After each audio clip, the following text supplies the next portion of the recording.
Sometimes a great way to think about this gator brain thing is that an alligator, when it sees newness, is going to want to kill it, it's going to run from it, or it's going to freeze and ignore and pretend that it's not there. And analogously, you can see us do that around new thinking. We'll say that's a stupid idea. We pretend that we didn't hear the person that expressed that idea. That's the freeze and ignore it. Or we run away from it. I got more things to do than I can't be paying attention to that right now. So let's play with it a little bit and see, if you can experience the gator brain to a certain degree yourself. So first, credential myself so that you believe the example that I'm going to give you. The very first business that I was involved in was a soap company. My dad had been Midwest regional sales manager for Colgate-Palmolive. They offered him the national sales position. He was out of the Midwest, and we would have had to move to New York from Cincinnati. My mom and dad didn't want to do that. They wanted to raise their kids near the rest of the family. So dad turned it down. And back in those days, oftentimes when you turned down a senior VP position, you had to leave the company if you said no to it. So dad started his own soap company. And around 16 years of age, he came to me and he says, "We're starting a soap company. And you're going to run manufacturing. I'm going to run the sales side of it. And that's the way it's going to be. And you can help pay your way through school that way." And that was the deal. So I kind of know soap, right? So here's my marketing idea. And I'd like you to react to my marketing idea. And I want you to notice thinking that shows up in you, and maybe even emotion or tensions in your body that show up in you as I describe my marketing idea. So here's the idea. If an individual consumer would buy 100 bars of our soap and 6 cans of our cleanser and promise us that they're going to tell 3 of their friends about how great our products are, we're going to send them a full-sized oak desk for free. Now chew on that for a second. There's lots of opportunity to gator brain that concept, that marketing option. So notice that's there. If the gator brain's showing up, it's going to say things in your head, or you'll have a sense in your head that, well, wait a minute, what if people don't tell 3 of their friends? Or wait a minute, who needs 100 bars of soap? Or whoa, no way, the desk is going to be too expensive, or we're going to lose money on this. Those are normal things to think. There's nothing abnormal or wrong about thinking that. But if we can catch ourselves when we go down that pathway, we can do something different. Because you see, the problem with habits is that you can't tell yourself not to do a thing. You have to tell yourself what to do instead. You can't replace a habit with "don't do that habit." You have to replace the habit with a new habit.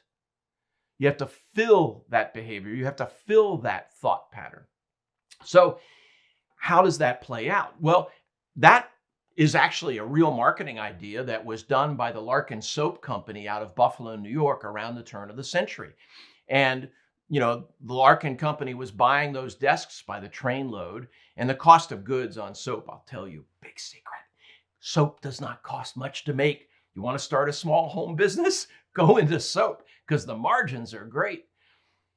So they actually were making a 50% margin on this. And it got so popular that, people, they were getting the oak desk. I'm not sure why Larkin settled on an oak desk, but before too long, people were calling them up and saying, they're a soap company, right? But people calling them up that got that premium, and they're saying, "I love the oak desk, but I need a chair to match it. Do you sell chairs?" They didn't sell chairs, but they were entrepreneurial. So very rapidly said, "Yeah, we sell chairs." And they sourced chairs for the oak desk.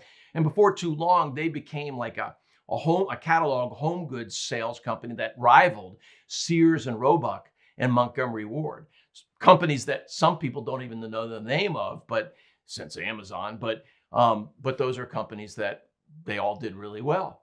Now, if the gator brain's still really strong and alive, it might say to you, "Well, I know of Sears and Roebuck and Montgomery Ward. I never heard of Larkin," right?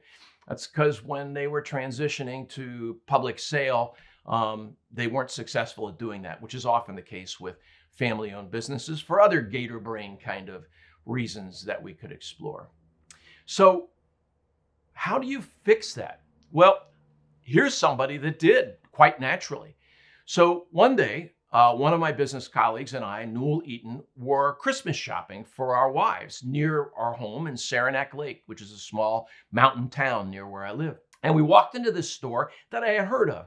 The proprietor for the store was somebody I had heard of but hadn't met yet. Her name was Gay Relier, or is Gay Relier, and she had a product called Balsam Boot Powder. It's a balsam-based or balsam-infused talc-based powder that you could put in your winter boots to keep them from getting real stinky, right? Smell like balsam instead of stinky feet. And so I wanted to go check her store. It had all kinds of neat things. So we walk in the store, and on the right-hand side, right after you walk in, these beautiful Adirondack chairs made out of 5-quarter wood. And as a carpenter, that caught my eye right away. A little further into the store, there were these dispensers where you could dispense shampoo into one thing and conditioner into another thing, and put essential oils in it to make it smell whatever you wanted it to smell like. And then up at the counter were the balsam boot powder things. And so I walk in and I introduce myself to the proprietor, but before I did so, I turned to Newell as I'm walking through the store and I said, "Newell, this place is a Larkin soap ready to happen." And he knows the story and he says, "Yeah, you're really right," pointing to the stuff. And so I introduced myself to Gay and I said, there was this company around the turn of the century in Buffalo that did this promotion. If you buy 100 bars of our soap, and I pointed to the boot powder, and 6 cans of our cleanser, and I pointed over to the goop in a tube, we'll send you a full-sized oak desk, and I pointed over to the Adirondack chair. Here's what Gay said. "That's interesting. I wonder how we might make that happen here." That's not the normal habit. I could hear the normal habit in what she said next. She said, the problem is that 100 of these boot powder things, my gosh, that's a lifetime worth of boot powder. But what if I did it next Christmas, between Thanksgiving and Christmas, and people bought them and gave them away to their friends? That could be some free trial. Now, the goop in a tube, that's hard to shift and hard to send to people. But my husband makes those chairs, and I don't think he's going to make a whole bunch of them. But what if I did it in a lottery? Can you see the way she's thinking? She's got a different habit, doesn't she? She's not just thinking about the obstacles, but she's immediately trying to move past the obstacles. She's naturally, very rapidly in her brain, following a creative tool that we call praise first. And that tool is going to change your life. Maybe, but it changes people's lives. And that's what we're going to learn next.